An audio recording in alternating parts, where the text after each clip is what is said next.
Большой блок у нас нарушений, которые мы выявили за прошлый год, касается нарушений, конечно, деятельности региональных операторов по обращению с твердыми коммунальными отходами.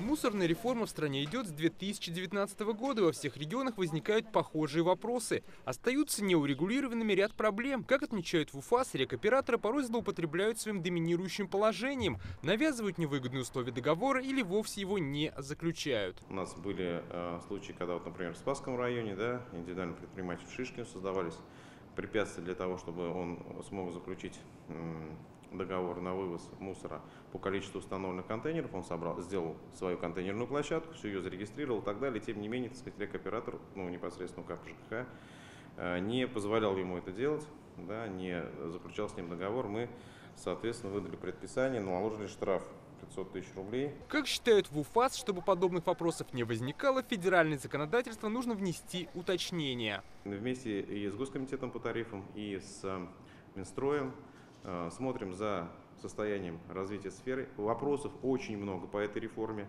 очень много.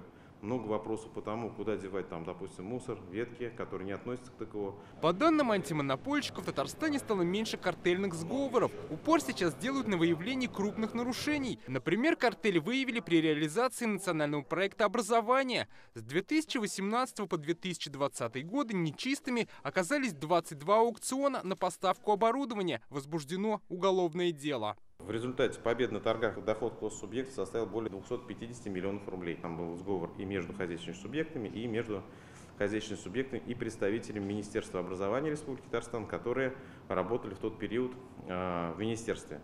Да, и оказалось, если вот так вот совсем просто сказать, да, упрощенно, то большая часть контрактов, которые пошли в тот период по национальному проекту образования, оказались в руках в результате, так сказать, организаций, которые были связаны между собой, то есть были участниками сговора. В Новошишминском, Рыбнослободском, Нижнекамском, Дрожжиновском, Спасском районах выявили нарушения в организации ритуальных услуг. Полномочия на их оказание местные власти просто отдали МУПам, что идет вразрез с законом. Исходя из норм действующего законодательства, все они должны были быть сделаны на основе конкурса, либо же должна была быть создана организация, которая специализированная организация, а наделение МУП соответствующим полномочиями является неправомерным. Как отметили на публичных обсуждениях, число нарушений, ошибок и жалоб в республике сокращается. В этом году на рассмотрение в службу поступило более 400 обращений, 150 признали обоснованными. За последние годы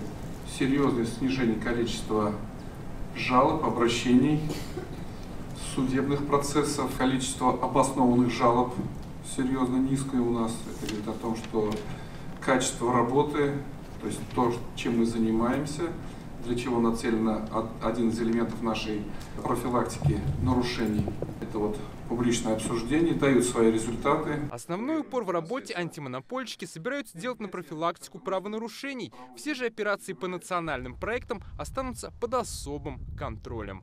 Дмитрий Айригин, Рамзиль Гарипов, ТНВ, Казань.